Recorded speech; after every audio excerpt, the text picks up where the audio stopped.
بالله من الشيطان الرجيم بسم الله الرحمن الرحيم وإذ أخذ الله ميثاق النبيين لما آتيتكم من كتاب وحكمة ثم جاءكم رسول مصدق لما معكم لتؤمنن به ولتنصرنه قال أأقررتم وأخذتم على ذلكم إصري قالوا أقررنا قال فاشهدوا وأنا معكم من الشاهدين فمن تولى بعد ذلك فأولئك هم الفاسقون صدق الله العلي العظيم وبلغنا رسوله النبي الكريم. پیچھے بڑا طویل تذکرہ حضرت مسیح کا، ان کی والدہ حضرت مریم کا اور عمران کے گھرانے کا. عمران حضرت مریم کے والد تھے اور حضرت عیسیٰ کے نانا تھے اور انہی کے نام پہ صورت ہے. تو حضرت مسیح کا بہت مفصل تذکرہ ہوا. پھر آگے بنی اسرائیل کا، یہود نصارہ کا تذکرہ رہا. اللہ تعالیٰ کا ان سے خطاب رہا. بہت سی ان کی وہ گمراہیاں اور وہ شرارتیں جو اپنے زمانوں میں انہوں نے کی، اور حضور کے زمانے میں بھی جو حضور کے مخالفت میں جو بہت سی چیزیں کرتے رہے اور مسلمانوں کے خلاف سازشیں کرتے رہے، ان کا تذکرہ رہا. یہ سارا مفصل تذکرہ ہوا. اور پھر آخرت میں اپنی نجات کے بارے میں اور سارے مخلوق میں اپنی فضیلت کے بارے میں جو ان کو خوش فہمیت تھی، ان کا تذکرہ ہوا. اور آخرت میں اللہ کا جزا و سزا کا کیا قانون ہوگا. ہر آدمی کا اپنا اچھا عمل اور ایمان اس کے کام آئے گا. کسی کے ساتھ نسبی تعلق یا کسی ہدایت یافتہ گروہ کا فرض ہونا جبکہ خود وہ ہدایت کرنا ہو، یہ اس کے نجات کے لیے کافی نہ ہوگا. تو ایسے لوگ جو انبیاء کے سلسلوں میں ہوئے، انبیاء کی امتوں میں سے ہوئے، جیسے یہود نصارہ، لیکن خود انہوں نے ہدایت کی وہ دولت گم کر دی اور اپنی نالائکیوں سے اور اپنے کفر اور شر اور شرارت سے انہوں نے اپنے آپ کو اللہ کے عذاب کا مستحق بنایا، جیسے کہ یہود نصارہ کا حال ہے. تو ان پر آخرت میں جو وعیدیں ہیں ان کا تذکرہ ہوا. اب آگے اس آیت میں وَإِذْ أَخَذَ اللَّهُ مِيثَاقَ النَّبِيِّينَ میں اللہ کے ایک عہد میثاق کا تذکرہ ہے جو اللہ تعالیٰ نے انبیاء سے لیا. قرآن میں ایک عہد میثاق وہ بھی ہے جو 9ویں پارے میں آئے گا، جو اللہ تعالیٰ نے سارے انسانوں کی روحوں سے لیا تھا، جس کو عہد الست کہتے ہیں. وَإِذْ أَخَذَ رَبُّكَ مِن بَنِي آدَمَ مِن ظُهُورِهِمْ کہ پیدائش سے پہلے انسانوں کی روح سے اللہ تعالیٰ نے اپنی الوہیت اور ربوبیت کا عہد لیا تھا. اس کا بھی قرآن میں ذکر ہے. وہ اللہ کا عہد تھا جو عام تھا ساری انسانیت سے، ان کی روحوں سے عالم ارواح میں لیا گیا تھا. یہاں ایک اور عہد کا تذکرہ ہے جو اللہ تعالیٰ نے انبیاء سے لیا. اس میں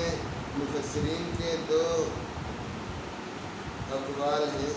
ایک یہ کہ یہ عہد جو انبیاء سے لیا تھا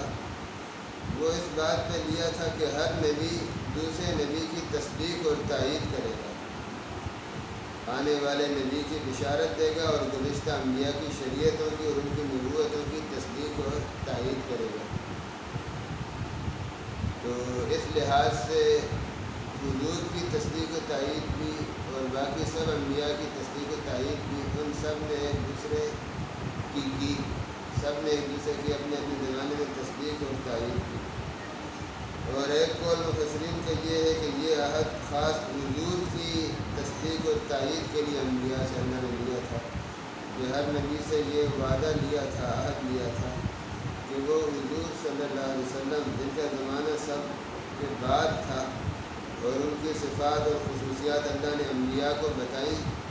اور انبیاء سے عہد لیا کہ وہ حضور کی تصدیق اور تائید کریں گے اور اپنی امت امتوں کو ان کی بشارت دیں گے اور ان کے آنے پر ان پر ایمان لانے کی تاکید کریں گے کہ جب وہ نبی آئیں گے تو پھر انہی کی شریعت پر سب کو چلنا پڑے گا۔ تو اس سے یہ واضح ہے کہ انبیاء کا پورا جو سلسلہ ہے،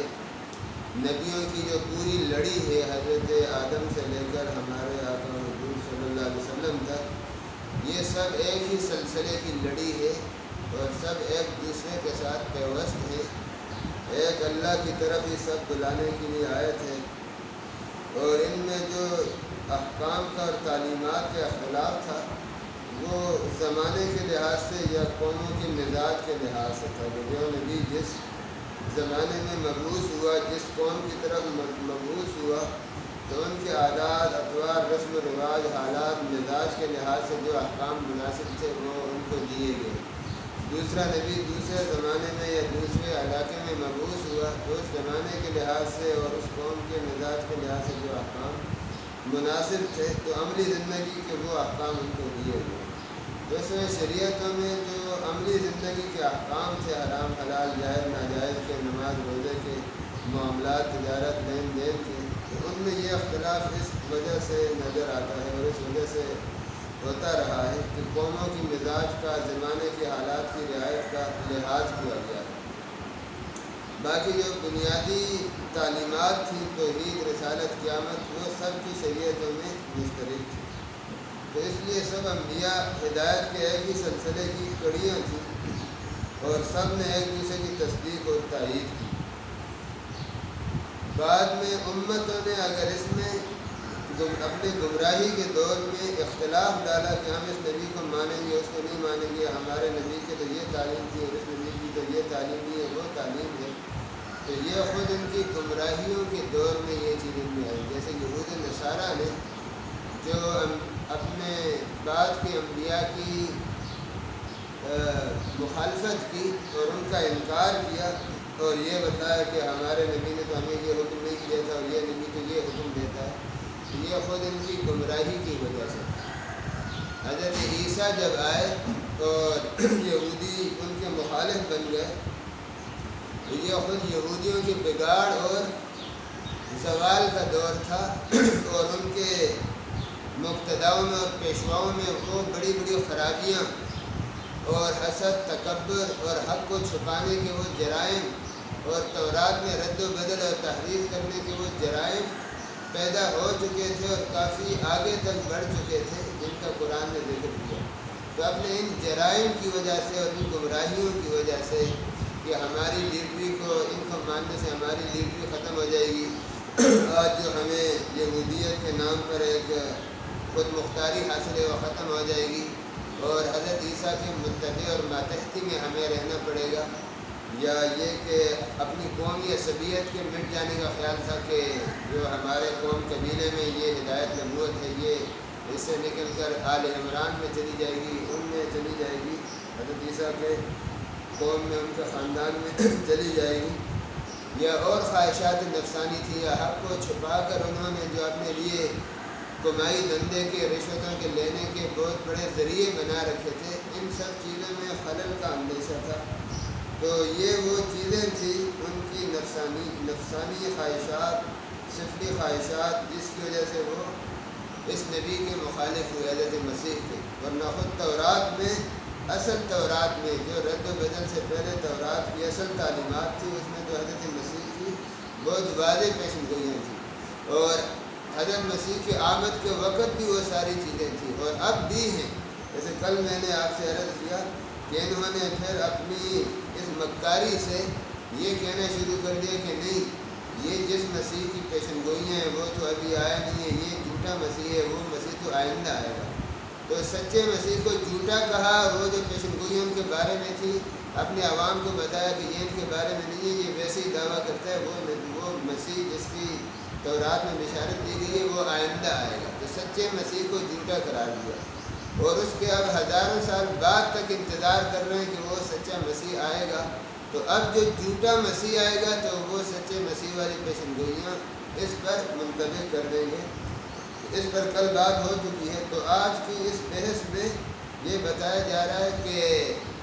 امتوں کو جو یہ تاکید ہے کہ وہ ہر نبی کی تائید تصدیق کریں، اور کسی امت کے زمانے میں جو نیا نبی آئے تو اس امت کے سابقہ شریعت ایکسپائر ہو جائے گی، نئے نبی کی اتباع کو ضروری ہوگی۔ تو یہ بات جس طرح امتوں کے لیے خود نبیوں کے لیے بھی ہے کہ نبیوں سے بھی اللہ نے یہ عہد لیا تھا کہ سب نبی ایک دوسرے کی تائید توثیق کریں گے، ایک دوسرے کی پیشن گوئی کریں گے، بعد میں آنے والوں کی بشارت دیں گے، اپنی امتوں پر لازم کریں گے کہ وہ ان پر ایمان لائیں، اور وہ آنے والے نبی پھر جو احکام دیں گے ان احکام کو بجا لائیں۔ تو انبیاء نے بھی اس کا اہتمام کیا، اور انبیاء سے اللہ نے اس کا عہد معاہدہ اور عہد میثاق لے رکھا تھا، تو اس کا ذکر کیا۔ وَإِذَا أَخَذَ اللَّهُ، اور امت مسلمہ کو الحمدللہ یہ خصوصیت حاصل ہے کہ وہ سب نبیوں کا احترام کرتی ہے، سب نبیوں کی شریعتوں کا، نبوتوں کا، ہدایتوں کا، صحیفوں کا، کتابوں کا، تعلیمات کا، احکام کا احترام کرتی ہے، عمل اپنی شریعت پر کرتی ہے، لیکن ایمان سب پر لاتی ہے کہ سب نبی اپنے زمانے میں حق سچ پر تھے، اللہ کے بھیجے ہوئے تھے، اللہ کے ہدایت یافتہ تھے، ان کی کتابیں سچی تھیں، ان کی وحیاں سچی تھیں، اور ان کے احکام سچے تھے، اور اس زمانے کے انسانوں کے لیے وہ ہدایت کا ذریعہ تھے۔ اور اب جو حضرت عیسیٰ آئیں گے، جو حیات ہیں، آسمانوں پر ہیں، تو امت مسلمہ ان کی دل و جان سے اتباع کرے گی۔ امت مسلمہ کو اللہ تعالیٰ اس وقت ایک لیڈر اور قائد حضرت مہدی کی شکل میں عطا کریں گے، تو حضرت مہدی بھی حضرت عیسیٰ کے کو احترام دیں گے اور ان کو بڑا بنائیں گے۔ گو کہ حضرت عیسیٰ اس وقت اپنی شریعت کے نبی ہونے کی حیثیت سے نہیں آئیں گے،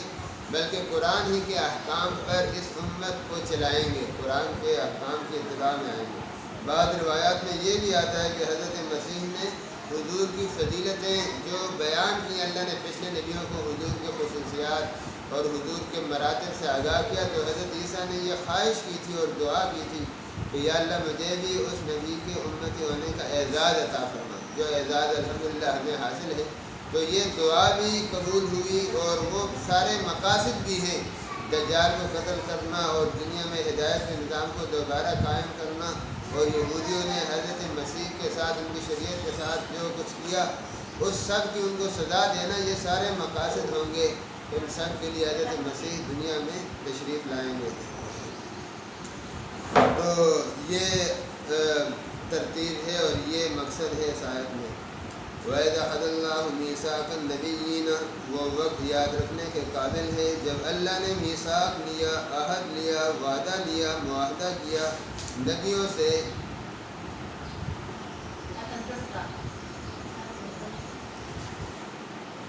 نبیوں سے عہد معاہدہ کیا لَمَا آتَيْتُكُم مِّن كِتَابٍ وَحِكْمَةٍ، کہ جو میں تمہیں کتاب اور شریعت دوں گا، حکمت یعنی شریعت، تعلیمات جو نبی کے ذریعے امتوں کو دی جاتی کہ میں تمہیں کتاب دوں گا اور شریعتیں دوں گا، احکام دوں گا۔ ثم جاءكم رسول،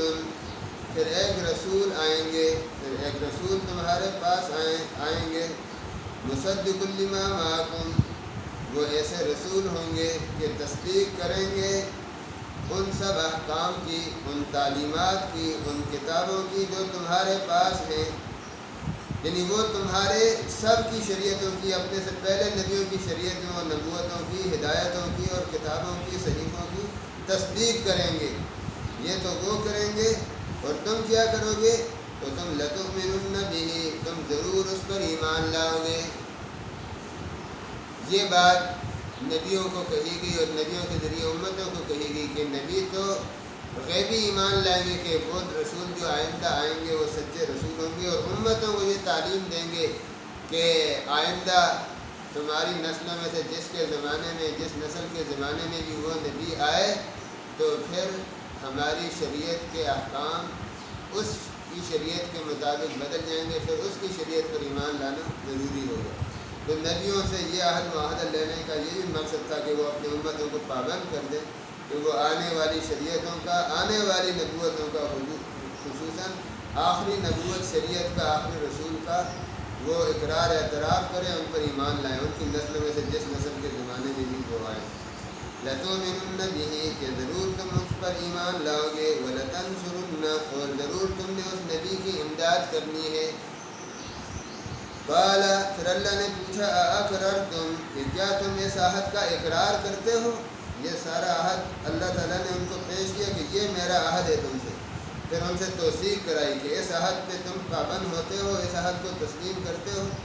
اقررتم کیا تم اس بات کا اقرار کرتے ہو؟ واخذتم علی ذلکم اصری اور تم لوگے اس پر اپنی امتوں سے بھی عہد معاہدہ اور اقرار۔ قالوا اقررنا تو سب نبیوں نے کہا کہ ہم اقرار کرتے ہیں، ہم دل و جان سے اس عہد کو قبول کرتے ہیں۔ قال اللہ نے فرمایا فاشہدوا پس تم گواہ رہو، وانا معکم من الشاہدین اور میں بھی تمہارے ساتھ گواہوں میں سے ہوں۔ یہ گواہی معمولی نہیں ہے، کیونکہ اس گواہی کا حساب کتاب اور اس عہد معاہدے کو نبھانے یا توڑنے کا معاملہ اور اس کی پوچھ گچھ یہ تو ہونی ہے قیامت کے دن۔ قیامت کے سپریم کورٹ میں جو بڑے بڑے مقدموں کے فیصلے ہوں گے، بڑے بڑے کیس دائر ہوں گے، ان میں سے یہ بھی کیس ہوگا کہ انبیاء سے پوچھا جائے گا کہ تم سے کیا وعدہ لیا گیا، تو انبیاء اس وعدے کا ذکر کریں گے اور سب انبیاء اس عہد کو نبھانے میں اور اس کی پاسداری کرنے میں سرخرو رہے ہیں دنیا میں، تو اللہ تبارک و تعالیٰ کے سامنے وہ سرخرو ہوں گے کہ ہم نے اس عہد کو نبھایا بھی تھا اور اپنی امتوں کو تاکید اور نصیحت کر کے گئے تھے، وصیت کر کے گئے تھے کہ ہر بعد والے نبی کی تم نے اتباع کرنی ہے۔ اس پر انبیاء گواہی دیں گے، اللہ تعالیٰ اس میں گواہ ہوں گے، پھر اب امتوں کا ٹرائل ہوگا، امتوں سے پوچھا جائے گا کہ ہاں فلاں نبی کی فلاں امت سامنے آئے، تمہارے نبی نے تمہیں یہ کہا تھا یا نہیں؟ یہ کہا تھا، پھر تم نے اس کو نبھایا ہے یا نہیں؟ تو جنہوں نے نبھایا ہوگا وہ سرخرو ہو جائیں گے، اور جنہوں نے نہیں نبھایا ہوگا وہ پھر وہاں ان پہ فرد جرم عائد ہو جائے گی، جرم ان پہ ثابت ہو جائے گا۔ یہود اور نصارہ کو بلایا جائے گا، ان کا ٹرائل ہوگا کہ حضرت موسیٰ نے اور حضرت عیسیٰ نے تمہیں کیا کہا تھا، اور تورات میں اور انجیل میں اور صحف مقدسہ میں کیا عہد معاہدے تم سے لیے گئے تھے، تم میں سے اس کو کس نے نبھایا کس نے نہیں نبھایا؟ تو جن لوگوں نے نبھایا ہوگا وہ سرخرو ہوں گے، اور وہ کم لوگ تھے۔ جنہوں نے نہیں نبھایا ہوگا، جو بہت زیادہ تعداد میں ہیں، تو وہ پھر اس دن ان پر جرم ثابت ہو جائے گا۔ حضور کے زمانے میں بھی جن لوگوں کو اسلام ایمان کی توفیق ہوئی، اور حضرت عیسیٰ کے زمانے میں جن یہودیوں کو حضرت عیسیٰ کو ماننے کی توفیق ملی، یہ بڑے خوش قسمت لوگ تھے، یہ بڑے انصاف پسند لوگ تھے، انہوں نے حضرت موسیٰ کی شریعت کا احترام کیا، اور یہ لوگ قیامت کے دن ان مجرمین کے مقابلے میں حجت کے طور پر پیش کیے جائیں گے کہ دیکھو یہ بھی تو تمہارے بھائی بند تھے، یہ بھی تو تمہاری قوم کے لوگ تھے، ان کو تو کوئی غلط فہمی نہیں ہوئی، انہوں نے تو کوئی تعویلات نہیں کی، حضرت عیسیٰ کو ماننے سے انہوں نے تو انکار نہیں کیا، انہوں نے تو یہ نہیں کہا کہ یہ جھوٹا مسیح ہے، ویسے ہی کہتا ہے یہ اللہ کا نبی نہیں ہے، یہ وہ، تمہیں کیوں یہ مغالطہ ہوا؟ اور معلوم ہوتا ہے کہ مغالطہ نہیں ہے، تمہاری شرارت تھی اور فلاں فلاں مقاصد کی وجہ سے اور اپنے سفلی خواہشات کی وجہ سے، اغراض دنیاوی کی وجہ سے تم نے انکار کیا تھا، یہ ساری چیزیں ہوں گی۔ تو قرآن کی یہ دعوت اور قرآن کا یہ پیغام بہت بڑا پیغام ہے، قرآن کے نزول سے لے کر قیامت تک کے لیے۔ ہر زمانے میں جو عیسائی اور یہودی مسلمان ہو جاتے ہیں وہ بڑے خوش قسمت رہتے ہیں۔ آج بھی دنیا میں بہت سے عیسائی اور یہودی قرآن کا مطالعہ کر کے، یہودیوں میں سے کم اور عیسائیوں میں بہت زیادہ، اور جو سلیم الفطرت لوگ ہوتے ہیں قرآن مجید کا مطالعہ کر کے خود اپنے مطالعے سے وہ اسلام کے دائرے میں آ جاتے ہیں۔ اسلام کے دائرے میں آنے کی کیا ویلیو ہے میں آپ کو بتاتا ہوں قرآن مجید کی روشنی میں۔ اس کا ایک فائدہ یہ ہوتا ہے، آگے قرآن مجید میں شاید 5ویں پارے میں آئے گا، اللہ تبارک و تعالیٰ نے یہود و نصارہ کو یہ اعزاز عطا فرمایا ہے، اور یہ ان کے لیے بہت بڑا میں سمجھتا ہوں اعزاز ہے، مسلمان سے بھی زیادہ۔ جو مسلمان یہودی نصرانی نہیں، پیدائشی مسلمان ہیں یا اور قوموں سے اسلام میں آئے ہیں، ان سے زیادہ بڑا اعزاز یہود و نصارہ کے لیے یہ ہے کہ وہ جب اسلام میں آتے ہیں، قرآن کو اللہ کی کتاب مانتے ہیں، کلمہ طیبہ پڑھتے ہیں، توحید رسالت کا اقرار کرتے ہیں، حضور کو خاتم النبیین مان کر ان کی غلامی میں اور ان کی اتباع میں آ جاتے ہیں، تو قرآن کا یہ وعدہ ہے یہود نصارہ سے. آگے آئے گا اللہ نے یہود نصارہ کو اہل کتاب کو خطاب کیا ہے کہ تم جب اس نبی پر ایمان لاؤ گے تو میں تمہیں یہ انعام دوں گا کہ تمہیں 2 شریعتوں پہ چلنے کا اجر ملے گا, دگنا اجر ملے گا. تمہیں 2 شریعتوں پر چلنے کا اجر ملے گا. مثلا یہودی ایمان لاتا ہے, اسلام قبول کرتا ہے تو اس کو یہودیت کا ثواب بھی ملے گا. یہودیت کو ماننے کی صورت میں تورات میں اللہ نے یہودیت کے جو فضائل رکھے تھے اس زمانے میں, حضرت موسیٰ کو ماننے, حضرت موسیٰ کی شریعت پر چلنے کے جو فضائل تھے وہ سارے بھی اس یہودی کو حاصل ہوں گے, اور اسلام پر چلنے کے جو فضائل ہیں اور جو برکات ہیں اور اس کے جو اعزازات ہیں وہ سارے بھی اس کو حاصل ہوں گے. کتنی بڑی بات ہے. یہ صرف ان لوگوں کو ملے گی جو یہودیت یا عیسائیت سے اسلام میں آئے ہیں, کہ جب ان کو پچھلی شریعت کا پتہ تھا اس کے پابند تھے, اور جب نئی شریعت کا پتہ چلا اور حق ان میں کھل گیا تو اس کی پابندی کی. اس لیے دگنا اجر ہوگا, دونوں شریعتوں کے اجر محفوظ ہو جائے گا. اس طرح اور عیسائیت پر چلنے کا, کیونکہ جو یہودی مسلمان ہو جاتا ہے وہ تو حضرت عیسیٰ کو بھی مانتا ہے نا. اسلام تو سب نبیوں کو منوانے کی بات کرتا ہے. آگے آئے گا 6 پارے میں, اسلام کی روح سے یہ بات کفر ہے کہ کسی رسول کو مانا جائے کسی کو نہ مانا جائے. اسلام جو بات مسلمان سے کہلواتا ہے وہ یہ ہے کہ مسلمان یہ کہے لا نفرق بین احد من رسلی, کہ ہم رسولوں میں سے کسی رسول میں تفریق نہیں کرتے, فرق نہیں کرتے کہ اس کو مانے اس کو نہ مانے. تو یہ دیکھو یہ دگنا اجر یہودیوں کو ملے گا اسلام قبول کرنے کی صورت میں, عیسائیوں کو ملے گا 2 شریعتوں پہ چلنے کا اجر ملے گا. اور یہ بہت بڑی سعادت کی بات ہے, بہت بڑی سعادت کی بات ہے. قیامت کے دن جب یہ مرتبہ ان لوگوں کا ظاہر ہوگا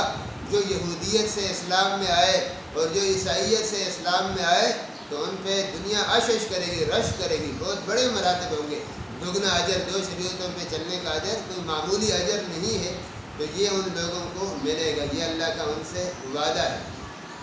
اور اس کے برخلاف جو محرومی اور سزا ہے وہ بھی بہت بڑی ہے, کہ جو یہودی اور نصرانی اسلام کو نہیں مانے گا, بعد میں آنے والے نبی کی نبوت کو قبول نہیں کرے گا. مثلا جو یہودی حضرت عیسیٰ کے بعد کے زمانے میں ہیں, حضور سے پہلے اور عیسیٰ کے بعد کے 500-600 سال کے زمانے کے یہودی ہیں, تو انہوں نے اگر عیسیٰ کو نہیں مانا تو ان کی یہودیت بھی کنڈم ہو گئی. ان کو قیامت میں کوئی اجر نہیں ملے گا. کیوں کہ جب انہوں نے ایک نبی کو نہیں مانا تو اپنے نبی کے وعدے کی بھی انہوں نے تکذیب کر دی, اپنے نبی کے وعدے کو بھی پورا نہیں کیا. تورات کی بھی تکذیب کی, کیونکہ تورات نے تو کہا تھا آنے والی نبوت کو مانو گے. تو جب نئی شریعت نبوت کو نہیں مانا تو اپنی شریعت بھی ہاتھ سے گئی, اس شریعت پر بھی ایمان پورا نہیں رہا. اس شریعت کا تو بہت بڑا حصہ پیشن گوئیوں پر تھا, آنے والے نبی کے صفات خصوصیات اور اس پر ایمان لانے کی تاکید میں بھی تھا. تو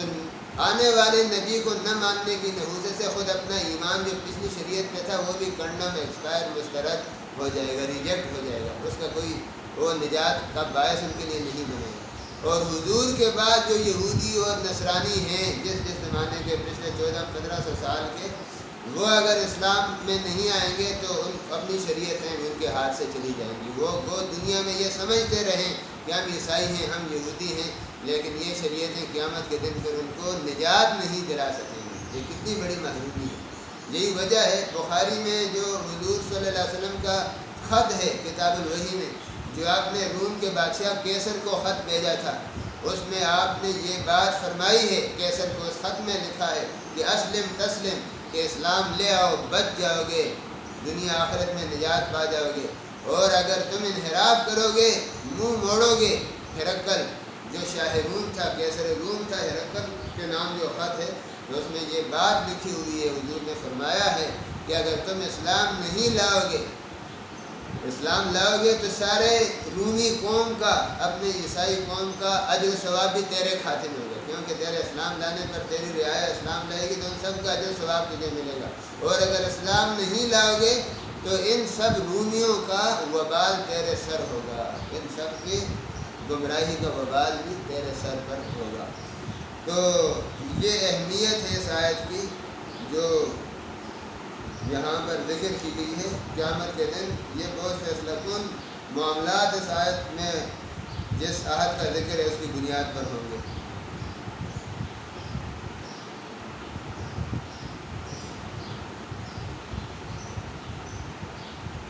آگے پھر یہودیوں کو اہل کتاب کو نصیحتیں ہیں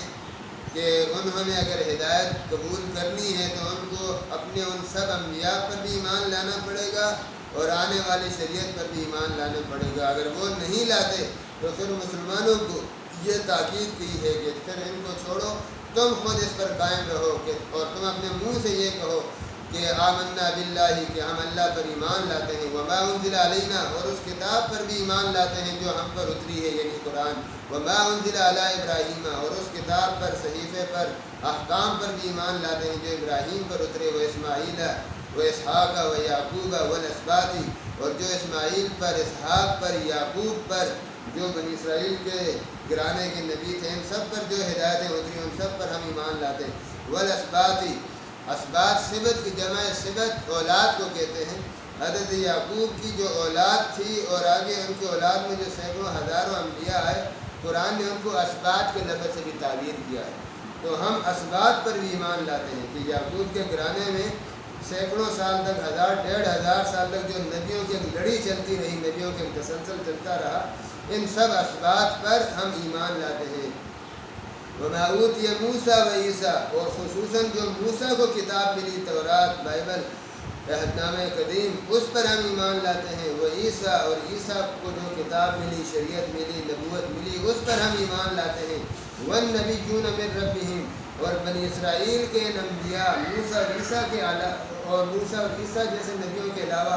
باقی جو نبی اللہ کے ان سے پہلے بھی گزرے ہیں یا ان کے بعد بھی گزرے ہیں، ان کے زمانے میں دوسرے علاقوں میں گزرے ہیں، تو ان سب نبیوں پر بھی ہم ایمان لاتے ہیں۔ اللہ اکبر! کتنی جامع تعلیم ہے مسلمان کو، کتنی بڑی ایک رہنمائی دی گئی ہے کہ مسلمان نے یہ اقرار کرنا ہے کہ ہم سب انبیاء پر ایمان لاتے ہیں۔ لا نفرق بین احد منہم، ہم رسولوں کے سلسلے میں سے کسی میں تفریق نہیں کرتے کہ کسی کو لیں، کسی کو چھوڑ دیں، کسی کا انکار کریں، کسی کو مان لیں، ایسا ہم نہیں کریں گے۔ وَنَحْنُ لَهُ مُسْلِمُونَ، اور ہم اسی اللہ کے تابع فرمان ہیں، اسی اللہ کے مسلمان ہیں، اسی اللہ کے بھیجے ہوئے دین اسلام کو ہم قبول کرنے والے ہیں۔ آگے ایک فیصلہ کن بات فرمائی کہ یہ ہے اب ایک معتدل اور کامل اور آفاقی دین۔ یہ اسلام کی آفاقیت ہے۔ اس آیت میں آپ نے دیکھ لیا نا اسلام کیا بات کرتا ہے۔ حضرت آدم سے لے کر حضور تک سارے انبیاء کی ہسٹری کو ایک لڑی میں پرو دیتا ہے۔ مسلمان کو یہ پابند کرتا ہے کہ سب نبیوں کو مانے، سب کا احترام کرے، سب پر ایمان لائے، سب کی نبوتوں شریعتوں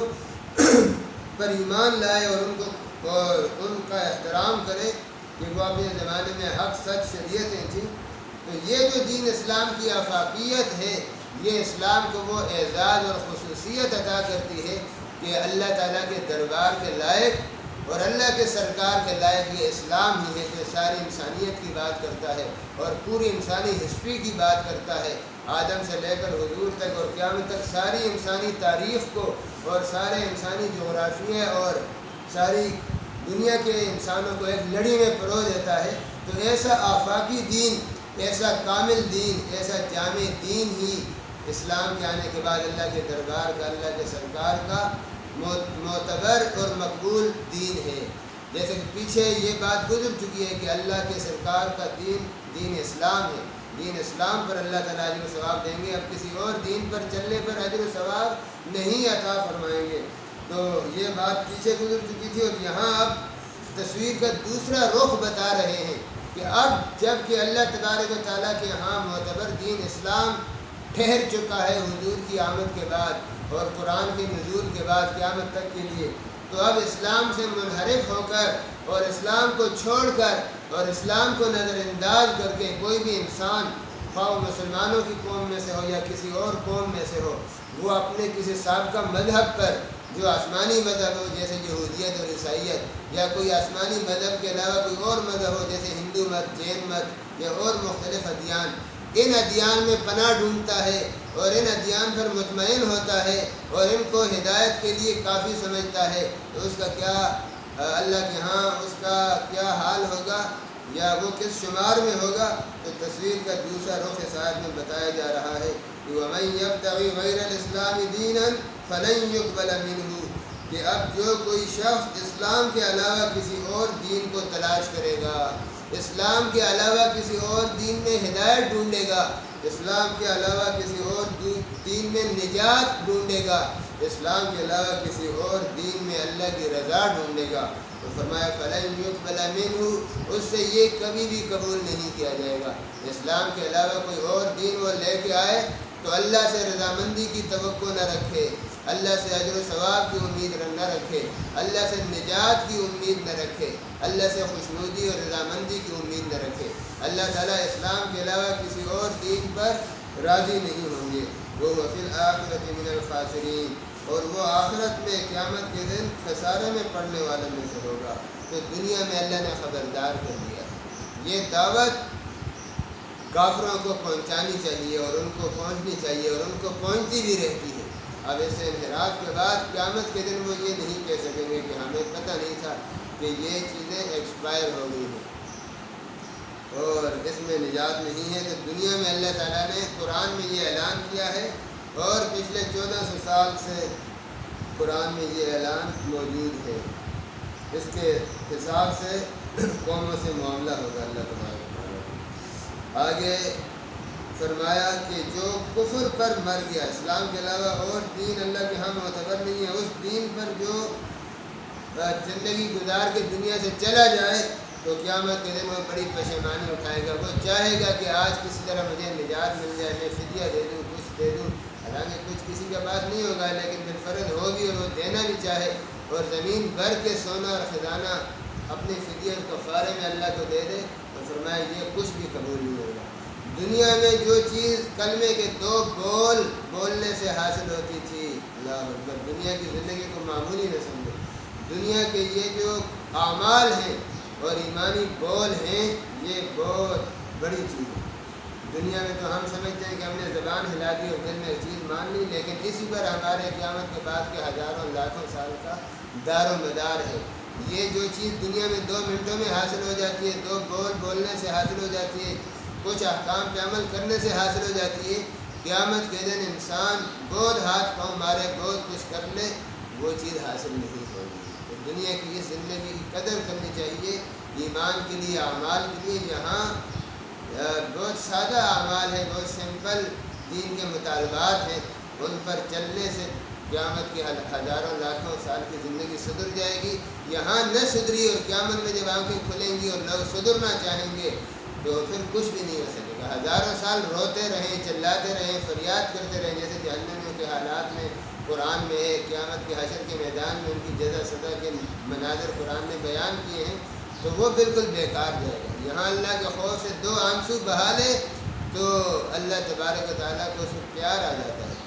حدیث میں ہے کہ 2 قطرے اللہ کو بہت پسند ہیں، ایک شہید کے خون کا قطرہ جو اللہ کے راہ میں گرتا ہے، اور ایک آنسو کا وہ قطرہ جو اللہ کے خوف سے کسی مومن کی آنکھ سے ٹپکتا ہے۔ یہ اللہ کے ہاں وہ قیمتی سے قیمتی ہیرے اور موتی سے بھی زیادہ قابل قدر ہے۔ لیکن قیامت کے دن انسان آنسوؤں کے دریا بہا دے گا، آنسو ختم ہو کے خون بہائے گا، لیکن اس کو دھتکارا جائے گا، اس پہ کوئی رحم نہیں کیا جائے گا، اس کے لیے کوئی نجات نہیں ہوگی۔ یہ چیزیں ہمیں سمجھنی چاہیے۔ تو یہاں پر یہ فرمایا کہ ان الذین کفروا بعد ایمانہم، کہ بے شک وہ لوگ، ہاں اس سے اوپر یہ فرما دیا کہ جو یہود و نصارہ یا دوسری قوموں کے لوگ جو اب بھی بعد آ جائیں، مرنے سے پہلے ہدایت پر آ جائیں، توبہ کر لیں، اپنی اصلاح کر لیں، تو اللہ کے ہاں قابل قدر ہے، اللہ کی طرف سے عام معافی کا اعلان ہے ان کے لیے۔ الا الذین تابوا من بعد ذلک واصلحوا، ان سب کفریات میں رہنے کے بعد یہود و نصارہ کے لوگ خواہوں نے کتنا کچھ بگاڑ کر لیا ہو، اب بھی اگر وہ توبہ کر لیں اور اپنے حالات سدھار لیں، اپنی اصلاح کر لیں، فإن اللہ غفور رحیم، تو اللہ بخش دیں گے۔ مرنے سے پہلے توبہ کے دروازے کھلے ہوئے ہیں، لیکن اگر یہ نہ ہوا مرتے دم تک تو پھر قیامت میں کیا ہوگا؟ ان الذین کفروا بعد ایمانہم، بے شک وہ لوگ جو کافر رہے، کفر میں پڑے رہے اور ایمان کے بعد کفر میں پڑے رہے، بس اپنے سابقہ شریعت پہ چل رہے تھے، جب تک نئی نبوت نہیں آئی تھی وہ ایمان معتبر تھا، یا دین اسلام میں داخل ہو گئے اور داخل ہونے کے بعد پھر نکل کے مرتد ہو گئے، تو ایمان کی روشنی مل گئی تھی، پھر اس کو ٹھکرا کر پھر کفر میں چلے گئے، ثم ازدادوا کفرا، پھر اسی کفر میں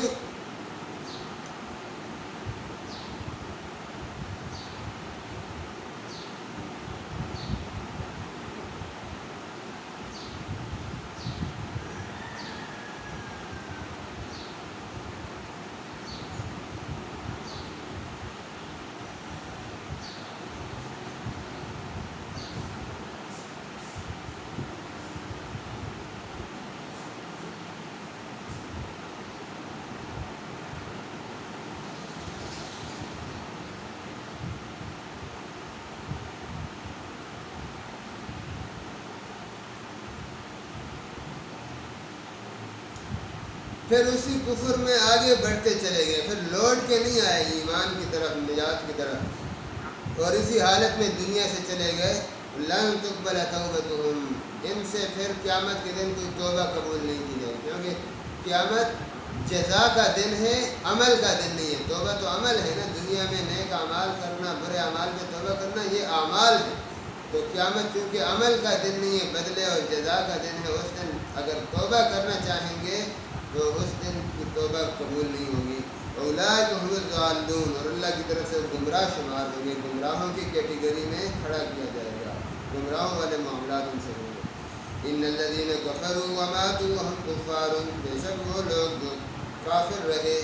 کفر پہ رہے، وماتوا اور کفر پر ان کو موت آئی، وهم کفار فلن يقبل من احدهم من الارض ذهبا، تو ہرگز ان میں سے کسی ایک سے بھی قبول نہیں کیا جائے گا زمین بھر کر سونا، زمین بھر کے سونے کے خزانے قیامت میں اپنے فدیے میں پیش کر دیں تو وہ بھی قبول نہیں کریں گے۔ دنیا میں 1 روپے بھی صدقہ کریں نا، پہاڑوں کے برابر اللہ علیہ ثواب دیتے ہیں، اور قیامت کے دن پہاڑوں کے برابر سونا فدیہ میں دینا چاہے بالفرض ہوگا نہیں، اگر کسی کے پاس اور وہ دینا چاہے تو چونکہ دارالعمل نہیں ہے نا تو وہ قبول نہیں کیا جائے گا۔ اس لیے میں عرض کرتا ہوں کہ دنیا کی زندگی کو معمولی نہ سمجھو، یہاں کے ایک ایک عمل پر، ایک ایک نیکی پر ہزاروں لاکھوں سال کے فیصلے ہوئے۔ حدیث میں آیا ہے نا، آپ نے سنا ہوگا کہ لا تحقرن من المعروف شیئا، کسی بھی نیکی کو معمولی نہ سمجھو، چھوٹی سے چھوٹی نیکی بھی ہو نا اس کو بھی معمولی نہ سمجھو، حقیر نہ جانو۔ جس نیکی کی بھی اللہ توفیق دے، چھوٹی سے چھوٹی نیکی کی بھی، اس کو قابل قدر جانو، اور اس چانس کو ضائع نہ کرو۔ اس نیکی کا موقع ملتا ہے تو وہ نیکی کر لو۔ قیامت میں آپ نے یہ واقعہ سنے ہوں گے قیامت کے مناظر میں کہ جب ترازو میں اعمال تولیں گے، بعض ایسے لوگ بھی ہوں گے کہ ان کے نیکی اور بدی کا پلڑا برابر ہوگا۔ قیامت میں ترازو کا قانون یہ ہے نا کہ نیکیوں کا پلڑا بھاری ہو گیا، جیسے کہ سورہ القاریہ ملقاریہ میں ہے، فمن یعمل اس میں فمن خفت موازینہ فہو فی عیشۃ راضیہ، کہ جس کے نیکیوں کا پلڑا جھک گیا تو وہ نجات پا جائے گا، جس کے گناہوں کا پلڑا جھک گیا وہ ناکام ہو جائے گا۔ اب جس کے دونوں پلڑے برابر ہوئے، ایسے بھی بہت سے لوگوں کے ساتھ ہوگا کہ دونوں پلڑے برابر ہیں جی، اچھائیاں برائیاں برابر ہیں، اب وہ رلتا پھرے گا، وہ مارا پھر رہا ہوگا میدان حشر میں، ماں کے پاس، باپ کے پاس، بھائی کے پاس، عزیز رشتہ دار کے پاس، ایک ایک کے پاس جائے گا کہ بھائیو ایک نیکی مجھے دے دو میرا بیڑا پار ہو جائے، ایک نیکی کی ہی کسر رہ گئی ہے، ایک آنچ کی کسر رہ گئی ہے، ہر ایک کو نفسا نفسی اپنی اپنی پڑی ہوئی، وہ کہیں گے بھائی آج کے دن تو نہیں، دنیا کے سارے دنیا میں آدمی جن پہ جان چھڑکتا ہے نا اس دن یہ چیزیں نہیں ہوتی۔ قرآن نے فرمایا فلا انصاب بینہم، یہ قرآن نے فرمایا قیامت کے دن پھر نسب اور رشتے ناطے منقطع ہو جائیں گے، اس دن ماں باپ سے، اولاد سے، بہن بھائی سے بھاگیں گے، ایک دوسرے سے بھاگیں گے۔ یوم یفر المرء من اخیہ وامہ وابیہ وصاحبتہ وبنیہ، تو ایک ایک نیکی کے لیے مارا پھرے گا۔ پھر ایسا بھی ہوگا کسی کے ساتھ کہ وہ نیکی ڈھونڈ رہا ہوگا کہ ایک نیکی مجھے مل جائے اور میرا بیڑا پار ہو جائے، تو کوئی اجنبی جو دنیا میں اس سے کا دوست ہو گیا تھا یا وقتی طور پہ کسی جگہ تعارف ہو گیا تھا اور خالص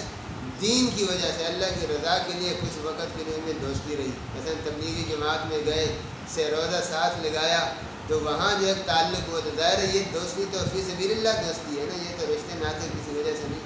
یا اور کسی نیک کام میں دونوں شریک ہوئے اس کی وجہ سے علیق سلیق ہوئی، سلام کلام ہوا، تعارف دوستی ہوئی، تو ایسا کوئی شخص اسے مل جائے گا جس سے کوئی رشتہ ناتا اور وہ چیزیں نہیں تھیں جو دنیا میں مادی اسباب ہوتے ہیں ایک دوسرے کے قریب ہونے کے لیے، بلکہ خالص دینی کوئی تعلق ان کے درمیان رہا ہوگا، تو وہ ایسے دیکھے گا پریشان حال، اس سے پوچھے گا کہ کیا تمہارا حال ہے اور کس حالت میں ہو، پریشان ہو، تو یہ اسے جب اپنا دکھڑا سنائے گا تو اتفاق سے وہ بندہ ایسا ہوگا کہ اس کے پاس ایک ہی نیکی ہوگی جو کہ، اور وہ اپنی نجات سے نا امید ہوگا، تو وہ جو دنیا میں اللہ کے لیے تعلق تھا نا، آپ اس کی برکات دیکھیں، اس کا جذبہ اس کے دل میں جوش مارے گا، اللہ کے لیے جو تعلق ہوتا ہے نا یہ بڑا پائیدار ہوتا ہے. یہ دنیا آخرت میں یہ ایسا بیج دل میں پڑ جاتا ہے کہ یہ کام آتا ہے، بڑے اوکھے ویلوں میں یہ کام آتا ہے. تو کہے گا بھائی میرے پاس تو ایک ہی نیکی ہے، میری تو اس سے نجات ہونی نہیں ہے، چل تیرا کام بنتا ہے تو لے جا. یہ خوشی خوشی اور نیکی لے کے آئے گا، ترازو میں رکھے گا، اس کی نجات ہو جائے گی. اللہ تعالیٰ اس رحم دلی کے صدقے میں اور اس کے اللہ کے لیے جو ایک کام اس نے کیا ہے کہ اللہ کے لیے تعلق تھا، اس وجہ سے اس کو نیکی دی ہے.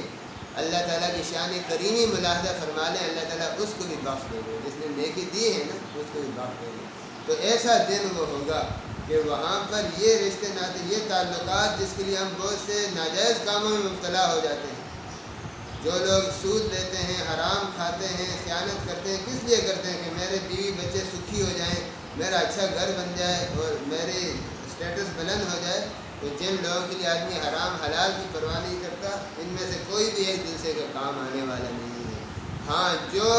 تعلق، رشتہ داریاں، دوستیاں، یاریاں صرف لوجہ اللہ ہوں، اللہ کی رضا کے لیے ہوں، وہ بے شک قیامت میں کام آئیں گے. قیامت ایک آیت میں یہ بات قرآن میں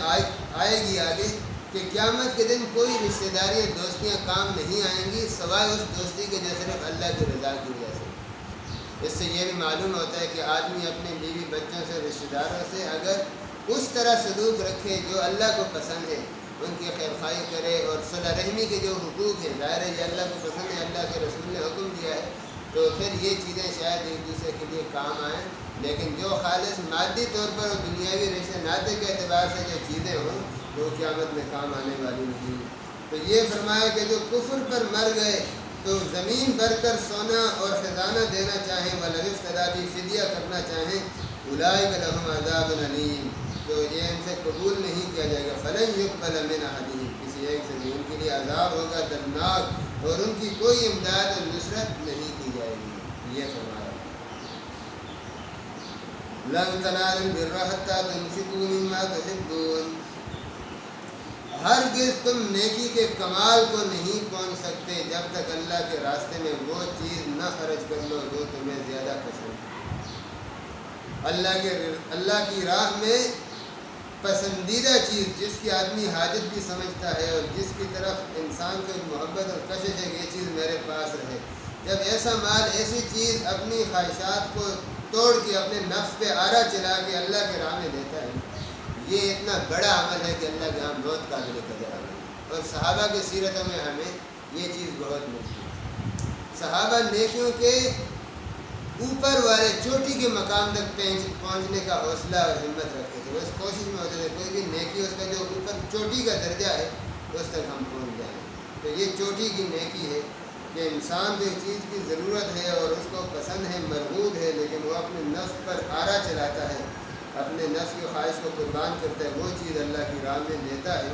اس سے اللہ بہت راضی ہوتا ہے. اور یہ نیکی کا انفاق فی سبیل اللہ کا اونچا درجہ ہے جو یہاں پر بیان فرمایا. ایسا آدمی اس نیکی کے کمال کو پہنچ جائے گا، سخاوت کے کمال کو پہنچ جائے گا. یہ جو ہم دیکھتے ہیں نا صحابہ میں اور لوگوں میں سے کوئی کسی صفت میں مشہور ہو جاتا ہے، حالانکہ سب نیکیاں سب لوگ کرتے ہیں اور وہ نیکی اور لوگ بھی کرتے ہیں، اس کی وجہ یہی ہوتی ہے کہ اس کو اس نیکی کا ایسا ذوق اور چسکا پڑ جاتا ہے کہ وہ ہمیشہ اس نیکی کے چوٹی کے درجے پہ رہتا ہے. مثلا میں آپ کو مثال دوں، حضرت عثمان کی سخاوت مشہور ہے احادیث میں، اور حیا مشہور ہے، حیا اور سخاوت مشہور ہے.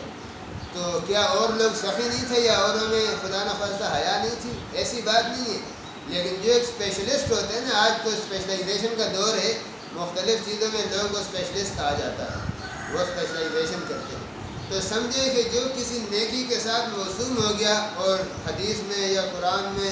یا روایات میں یا امت کی تاریخ میں اس کو اس نیکی کے ساتھ شہرت ہوئی، وہ اس کا سمجھے وہ اسپیشلسٹ ہے اس نیکی کا، وہ اس کے کمال کے درجے پہ ہمیشہ فائد رہتا ہے. آج بھی اپنے احباب، دوست احباب میں لوگوں میں آپ نظر کریں نا، سروے کریں، کسی میں کوئی خوبی آپ کو نظر آئے گی کہ وہ اس خوبی کے کمال کے درجے پہ فائد ہے، اور لوگوں میں بھی وہ بات، وہ نیکی ہوتی ہے لیکن وہ بات نہیں ہوتی جو اس میں ہوتی ہے. ہم اپنے دوستوں میں، احباب میں، رشتہ داروں میں دیکھتے ہیں کہ بعض آدمی میں تو خوبی ہے اور وہ اس درجے کی ہے کہ بہت اعلیٰ کوالٹی کی ہے، اور لوگوں میں بھی وہ خوبی پائی جاتی ہے، لیکن وہ بات نہیں ہے کہ یہ ہم دیکھ سکتے ہیں۔ تو یہ جو چیز ہے یہاں فرمایا کہ اگر تم نیکی کے درجے کمال کو پہنچنا چاہتے ہو، اسپیشلائزیشن کے درجے تک پہنچنا چاہتے ہو، چوٹی تک پہنچنا چاہتے ہو، تو پھر جو اپنی پسند ترین چیز ہے اس کو اللہ کے راہ میں دو گے تو اس تک پہنچ جاؤ گے۔ اور احادیث میں اس کی بہت سی صورتیں بیان فرمائی گئی۔ کسی صحابی نے پوچھا کہ افضل صدقہ کون سا ہے؟ حضور نے فرمایا کہ جس مال کی تمہیں خود لالچ ہے اور اس مال کی تمہیں خواہش ہے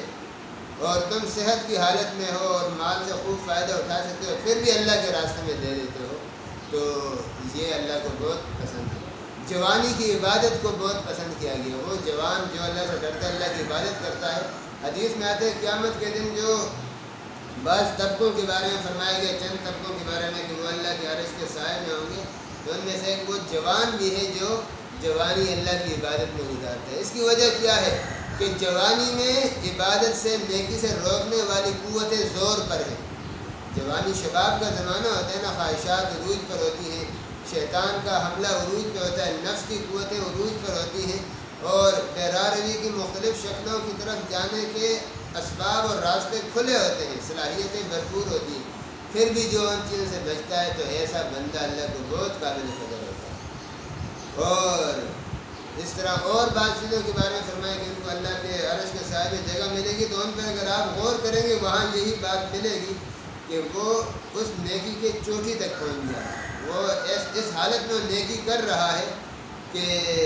اس حالت میں نیکی کرنا آسان کام نہیں ہے، اس کے لیے مخالف قوتیں بہت ہیں، نفس کی خواہش، نفسانی صلاحیتیں، خود اس چیز کی ضرورت وغیرہ وغیرہ، ایسی بہت سی چیزیں۔ تو یہ فرمایا وما تنفقوا من شيء، تو یہ تو چوٹی کا درجہ تھا، باقی جو بھی تم اللہ کے راستے میں خرچ کرو گے نا تو وہ بھی ضائع نہیں جائے گا۔ کمال تو ملے گا جب محبوب چیز پسند کرو گے، اور ثواب ہر نیکی کا ملے گا اللہ کے راستے میں جو بھی چیز دو گے۔ وما تنفقوا من شيء، اور جو بھی تم اللہ کے راستے میں خرچ کرو گے فإن الله به عليم، تو اللہ اس کو جاننے والے ہیں۔ یہ ایک بہت اہم بات بتا دی کہ تمہاری نیکی کو اللہ جانتا ہے کہ وہ ریاکاری سے کیے یا اخلاص سے کیے۔ یہ بات نہ بھولو کہ تم نے دے دیا، دنیا نے واہ واہ کہہ دی کہ اس نے صدقہ خیرات کیا، اس نے رفائی کام کی، اس نے غریبوں کی مدد کی۔ یہاں ایک ایسا تھرمامیٹر رکھ دیا کہ جو مومن کے دل میں چبھتا رہے گا اور اس کو احساس دلاتا رہے گا کہ بھائی میرے دل کے حال کو اللہ جانتے ہیں، تو اگر میں یہ اللہ کی رضا کے علاوہ کسی اور غرض سے کروں گا تو اللہ اس کو قبول نہیں کرے گا۔ تو جو اخلاص سے جو بھی چیز اللہ کے راستے میں دے گا، اللہ تبارک و تعالیٰ اس پر اجر دے گا۔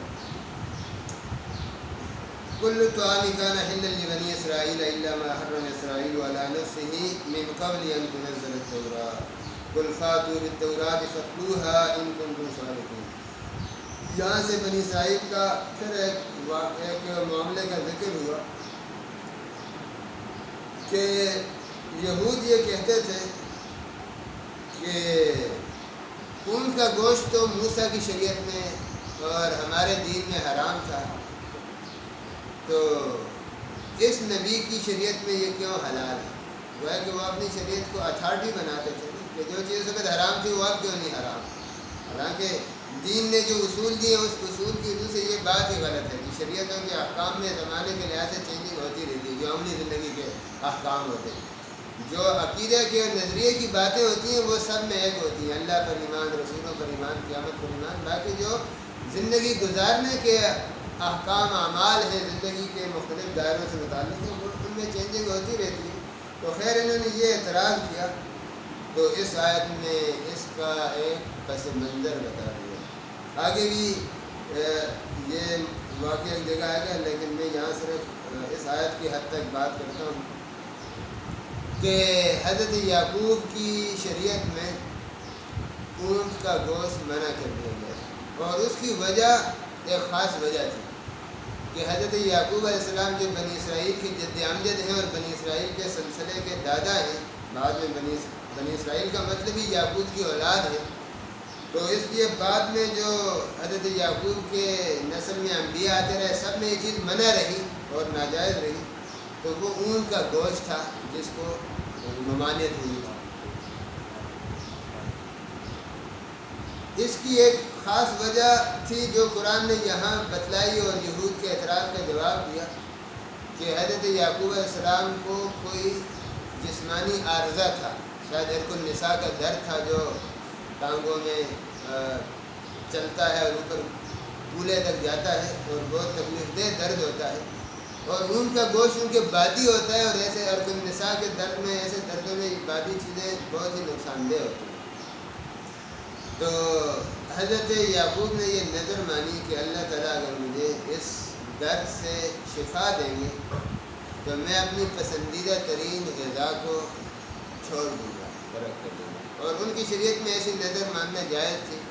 کہ کوئی حلال چیز آدمی اپنے اوپر حرام ٹھہرا دے۔ ہماری شریعت میں جائز نہیں ہے، قرآن میں سورہ تحریم میں آئے گا کہ حلال چیزوں کو حرام ٹھہرانے کی قسم کھانا یہ اسلام میں جائز نہیں ہے۔ جب ان کو شفا ملی تو ان کو پسندیدہ اور مرغوب غذا اون کا گوشت تھی، انہوں نے اون کے گوشت سے پرہیز کر لیا۔ انہوں نے نظر مانی تھی، نظر کی وجہ سے اب ہمیشہ کے لیے انہوں نے زندگی بھر تو نہیں کھانا تھا، منت ہی یہ مانی تھی، اور ان کے احترام میں پھر اللہ نے ان کی امت پر بھی اس کو منع کر دیا، اور پھر ان کے شریعت میں آئندہ اس کی ممانعت اور حرمت چلتی رہی۔ تو یہ وجہ تھی اون کے گوشت کی ممانعت کی، ورنہ یعقوب سے پہلے خود حضرت اسحاق، حضرت اسماعیل، حضرت ابراہیم، ان میں سے کسی کی شریعت میں یہ منع نہیں تھا۔ تو یہ وجہ بتائیے، کل الطعام کان حلا لبنی اسرائیل، ہر کھانا بنی اسرائیل کے لیے حلال تھا، جو اور لوگوں کے لیے جو چیزیں اور شریعتوں میں حلال ہیں، اسلام میں حلال ہیں، یہ سب ان کی شریعت میں بھی حلال تھی۔ الا ما حرم اسرائیل علی نفسہ، مگر وہ چیز حرام تھی جو اسرائیل نے، اسرائیل حضرت یعقوب کا عبرانی نام ہے، یعقوب عربی لفظ ہے اور عبرانی زبان جو ان کی زبان تھی اس میں ان کا نام اسرائیل تھا۔ اسرائیل کا مطلب ہے عبداللہ،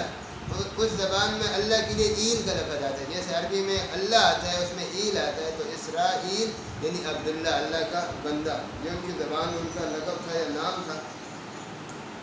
اور اسی نام سے قرآن میں سورت بھی ہے، سورہ بنی اسرائیل۔ تو جو اسرائیل نے اپنے اوپر غذا حرام کی تھی صرف وہ ان پر حرام تھی، اور یہ تو تورات کے نزول سے بھی پہلے کا واقعہ ہے۔ یہودی جو اس کی اتھارٹی تورات کی طرف قرار دیتے ہیں، تورات کا حوالہ بار بار دیتے ہیں، جی ہمارے تورات میں، ہمارے دین میں چیز حرام تھی۔ قرآن نے کہا کہ اس طرح کی گپیں نہ، ہم کو اللہ تعالیٰ کو سب چیزیں اللہ کے علم میں، اور اللہ اپنے نبی کو بتاتا ہے، ادھر ادھر کی ایران توران کی نہ مارا کرو۔ تو تورات کے نزول سے یہ پہلے کا واقعہ ہے، اور واقعے کی یہ وجہ تھی، اس کی حرمت کی یہ ایک وجہ تھی۔ اب اسلام میں چونکہ یہ بنی اسرائیل کے سلسلے کی شریعت نہیں ہے، حضور صلی اللہ علیہ وسلم بنی اسرائیل کے سلسلے کے نبی نہیں ہیں، بلکہ بنی اسماعیل کے سلسلے کے نبی ہیں۔ یہ بات آپ سمجھتے ہیں نا؟ حضرت ابراہیم کے دو بیٹے تھے، حضرت اسحاق اور حضرت اسماعیل۔ تو حضرت اسحاق کے بیٹے تھے حضرت یعقوب۔ اللہ تعالیٰ نے حضرت اسماعیل کو بھی نبوت دی، حضرت اسحاق کو بھی نبوت دی۔ اسماعیل کو اللہ تعالیٰ نے ان کی والدہ حضرت حاجرہ کے ساتھ مکے میں بسایا تھا، اس لیے حضرت اسماعیل کی اولاد مکے میں چلی، قریش ان کی اولاد میں سے تھے اور قبیلے بعد۔ اور حضرت اسحاق کو شام میں بسایا تھا، تو اور بیت المقدس کو بھی حضرت ابراہیم نے تعمیر کیا تھا، وہاں حضرت اسحاق کو چھوڑا تھا۔ اسحاق علیہ السلام کے بعد ان کے بیٹے حضرت یعقوب تھے، ان کو بھی اللہ نے نبوت دی۔ پھر اللہ تعالیٰ نے اسحاق کے گھرانے پر، یعقوب کے گھرانے پر یہ فضل کیا کہ ہزاروں سال کا دور ان کے نام کر دیا، نبوتیں ان میں آئیں، شریعتیں ان میں آئیں، سلطنتیں ان میں ہوئی۔ حضرت یعقوب کی اولاد میں حضرت عیسیٰ تک، حضرت یعقوب سے شروع ہو کر حضرت عیسیٰ تک یہ کوئی 1500 سال کے لگ بھگ زمانہ بنتا ہے۔ اس پورے عرصے میں بنی اسرائیل کا دور رہا، ان میں نبوتیں، شریعتیں، سلطنتیں قائم ہوتی رہیں۔ تو یہ بنی اسرائیل کا سلسلہ تھا۔ حضرت عیسیٰ علیہ السلام بھی اسی گھرانے سے تھے، آل عمران کا گھرانہ بھی اسرائیلی گھرانہ تھا، تو ان میں نبوت چلتی رہی۔ حضرت عیسیٰ اسرائیلی سلسلے کے آخری نبی ہیں، ان کے 600 سال بعد اللہ تعالیٰ نے آخری نبی کو پھر مکے میں اسماعیل کے گھرانے میں قریش میں پیدا کیا، قریش کی شاخ بنو ہاشم میں، جو قریش میں سب سے ٹاپ کی اور چوٹی کی شاخ تھی، سب سے معزز شاخ تھی۔ اللہ تعالیٰ نے اس شاخ اور خاندان میں حضور کو، نبی ہاشمی کو، اس لیے حضور کو ہاشمی کہتے ہیں، بنو ہاشم میں سے تھے۔ عبد المطلب اس کے بیٹے تھے ہاشم کے. اچھا تو اور یہ وجہ تھی، دیکھیں یہود اور عیسائیوں کی حضور سے حسد اور بغض کی ایک وجہ یہ بھی تھی. دیکھیں قرآن میں آپ کو یہ بات ملے گی کہ حضور کی آمد سے پہلے یہودی خاص طور پر حضور کی آمد کا انتظار کر رہے تھے، کیونکہ تورات انجیل میں بڑی صراحت سے حضور کی نشانیاں پیشن گوئیاں تھیں، اور وہ لوگ حضور کے نظر میں دیکھ کے پہچان لیتے تھے. آپ نے سیرت میں پڑھا ہوگا، حضور جب نبوت سے پہلے بچپن میں یا لڑکپن میں یا جوانی میں شام کے سفر پہ تجارتی قافلوں میں 1-2 دفعہ گئے، تو جو راہب جو مددی کتابوں کے عالم ہوتے تھے، عیسائیوں کے مددی کتابوں کے، ایک بحیرہ راہب تھا، ایک اور نستورہ راہب تھا، انہوں نے ایک نظر دے کے حضور کو پہچان لیا. اور ایک راہب نے ابو طالب کو مشورہ دیا کہ اس بچے کو واپس بھیج دیں، یہودی شام میں رہتے ہیں، بڑے شرارتی لوگ ہیں، وہ ان کو ایک نظر دیکھ کے پہچان لیں گے، اور جب ان کو پتہ چلے گا کہ یہ آخری نبی تو بنی اسماعیل میں سے، قریش میں سے، وہ اس کو پھر نقصان پہنچائیں گے. تو حضور کی آمد سے پہلے تو وہ یہ سمجھتے تھے کہ ہمارے بنی اسرائیلی کی لڑی میں آخری نبی آئے گا، جیسے کہ اب تک آتے رہے. جب حضور بنی اسماعیل میں آئے، اس سے پھر ان کی اس حسد اور بغض کا آغاز ہوا جو آج تک ختم نہیں ہوا. تو خیر یہ ایک چیز تھی جس کا یہاں جواب دے دیا گیا. اور انہوں نے چونکہ تورات پہ جھوٹ باندھا تھا کہ تورات میں اللہ نے اونٹ کو حرام کیا ہے، اللہ نے اس کا جواب بھی دے دیا اور ان کو دھمکی بھی دے دی کہ اللہ کی طرف تم جھوٹی باتیں منسوخ کرتے ہو. یہی کام یہ تورات میں بھی کرتے تھے، کوئی بھی بات بنا کے تورات میں ڈال دیتے تھے. اب ان کی ہٹ درمی اور ڈھڑلے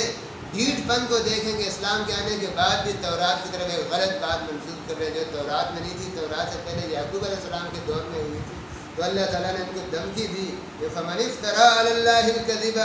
جو اللہ پہ جھوٹ باندھے گا من بعد ذالک، حقیقت واضح ہونے کے بعد بھی، فاولئک هم الظالمون، یہ لوگ پکے ظالم ہیں، ان کے ظلم کی شرارت کی سزا ملے گی. اور آگے فرمایا حضور کو کہ ان سے کہیں آپ ہمیں یہودیت کے حوالے نہ دیں، یہودیت ہو، عیسائیت ہو یا اسلام ہو، یہ ابراہیمی سلسلے کی مختلف کڑیاں ہیں، مختلف نبوتیں اور شریعتیں ہیں جو مختلف زمانوں میں آئیں. تو اوپر کی اتھارٹی ملت ابراہیمی ہے، یہودیت بھی اس کے تابع تھی، عیسائیت بھی اس کی تابع تھی. جب عیسائیوں کا دین ملت ابراہیمی سے ہٹ گیا اور یہودیوں کا دین ملت ابراہیمی کی بنیادوں سے منحرف ہو گیا، تو اب اللہ تعالیٰ نے ملت ابراہیمی کو اسلام کی شکل میں دوبارہ زندہ کیا. تو حوالہ اگر چلے گا، اتھارٹی اگر ہوگی تو ملت ابراہیمی کی ہوگی. یہودیت اور عیسائیت کے تم کیوں حوالے دیتے ہو جس میں تم نے اتنی زیادہ فنکاری کی ہے، کانٹ چھانٹ کی ہے، رد و بدل کیا ہے، تغیر کیا ہے، تعریف کی ہے، تلبیس کی ہے، اللہ کے احکام کو بدل ڈالا ہے، اس کا ہمیں حوالے نہ دو، وہ اس میں تمہارے بناوٹی کام بہت زیادہ ہے. اصل ملت ابراہیمی کا ہمیں حوالہ دو جس سے تم منحرف ہوئے ہو، اور ہم اس کو دوبارہ قائم کرنے والے ہیں. اللہ تعالیٰ قرآن کی شکل میں، حضور کی نبوت کی شکل میں اسی ملت ابراہیمی کو دوبارہ قائم کرنے والے ہیں. لہذا تم ہمیں تورات کی طرف نہ بلاؤ، بلکہ ہم تمہیں ملت ابراہیمی کی طرف بلاتے ہیں. آؤ ملت ابراہیمی ہمارے درمیان فیصلہ کن چیز ہے. ابراہیم کی اولاد کے درمیان خواہ بنی اسماعیل ہوں یا بنی اسرائیل ہوں، دونوں کے لیے اتھارٹی ملت ابراہیمی ہے. آؤ اس ملت ابراہیمی کا جائزہ لیتے ہو، تمہارے پاس ہے یا ہمارے پاس ہے، تو جو ملت ابراہیمی ہے اس کی ہم سب پیروی کریں. تو فرمایا کہ کل صدق اللہ فاتبعوا ملت ابراہیم حنیفا، سب لوگ پیروی کرو ابراہیم کی طریقے کی جو یکسو تھے ہر قسم کے شرک سے، الحاد سے، بددینی سے. حنیف ابراہیم علیہ السلام کے دین کی صفت ہے، اس میں کسی قسم کے شرک کا شائبہ نہیں تھا، الحاد کا شائبہ نہیں تھا، بددینی کا شائبہ نہیں تھا. یہ ملت ابراہیمی تھی. اور تم نے یہودیت اور عیسائیت کی جو مسخ شدہ شکل آج بنا رکھی ہے، اس میں کتنے شرک تم نے گڑ دیے ہیں، کتنی تحریفات گڑ دی ہیں. اس کو کس نام سے ملت ابراہیمی کہتے ہو؟ جس کی صفت ہی یہ تھی کہ وہ حنیفیت پر مبنی تھی، حنیفی تھی سب چیزوں سے، وہ خالص کھری شریعت، بالکل پیور کھری شریعت. اس لیے حضور نے دین اسلام کو ملت حنیفیہ بھی کہا ہے. ایک حدیث میں غالباً اس طرح کے الفاظ آئے ہیں کہ انا اتیتکم بالحنیفیۃ السمحہ. حضور نے صحابہ کو خطاب کیا، امت کو خطاب کیا کہ لوگوں میں تمہارے پاس حنیفیت البیضاء، حنیفیت السمحہ، صاف ستھری چٹی شریعت، چٹی سفید حنیفی شریعت لے کے آیا ہوں. وہ جو پیور ابراہیمی شریعت تھی وہ میں دوبارہ لے کے آیا ہوں، اور یہ اس دین کی خصوصیت ہے. اور یہ وہ بات ہے، میں آپ سے عرض کروں کہ کافر بھی انصاف پسند کافر بھی اس کے اعتراف کیے بغیر نہیں رہ سکے۔ پچھلی صدی میں ایک بہت بڑے مستشرق یعنی مغربی فاضل جو اسلامی علوم کے ماہر ہوتے ہیں ان کو مستشرقین کہتے ہیں، ان میں سے ایمان کی توفیق ان لوگوں کو نہیں ہوئی، بہت کم ہی کسی کو ہوئی ہے، لیکن اسلامی علوم میں ان لوگوں کو بڑی مہارت ہوتی تھی۔ اور ان میں سے ایک مستشرق جس نے سیرت پر کتاب لکھی، حضور کی سیرت پر اس نے انگریزی میں کتاب لکھی، غالباً گولڈزیئر نام ہے اس کا، مشہور ہے۔ تو اس نے ایک جملہ لکھا ہے حضور کے بارے میں، حضور کی شریعت کے بارے میں، اور میں کہتا ہوں کہ یہ جملہ ایسا ہے جس کو کہتے ہیں نا کہ جادو وہ جو سر چڑھ کر بولے، اور عربی میں کہتے ہیں الفضل ما شہدت بہ الاعداء، کہ کمال تو وہ ہوتا ہے جس کو دشمن بھی جس کا لوہا مانے۔ تو اس گولڈزیئر نے حضور کی شریعت کا جائزہ لیا ہے اور پھر جو اپنے تاثرات پیش کیے ہیں اس کتاب میں، اس میں اس کا ایک جملہ ہے اور بہت مجھے پسند ہے وہ جملہ۔ وہ کہتا ہے حضور کی سیرت کا سارا موازنہ کر کے اور سارا تبصرہ کر کے آخر میں کہتا ہے کہ یہاں پورے دن کی روشنی ہے، اللہ اکبر، یہاں پورے دن کی روشنی ہے، یعنی اسلام کی تعلیمات، حضور کی سنت، حضور کی سیرت اتنی واضح اور کلیئر کٹ ہے، جس طرح دن 12 بجے کے وقت سورج آسمان کے درمیان میں ہوتا ہے نا اور پوری روشنی ہوتی ہے، تو دین اسلام میں ہدایت اور ضلالت، نیکی اور بدی، اچھائی اور برائی اس طرح کلیئر کٹ ہے۔ شرک اور ایمان بالکل الگ الگ ہے، ایمان اور کفر کو بالکل الگ الگ کر دیا گیا ہے، اور حلال حرام کے درمیان واضح حد فاصل ہے، واضح پتہ چلتا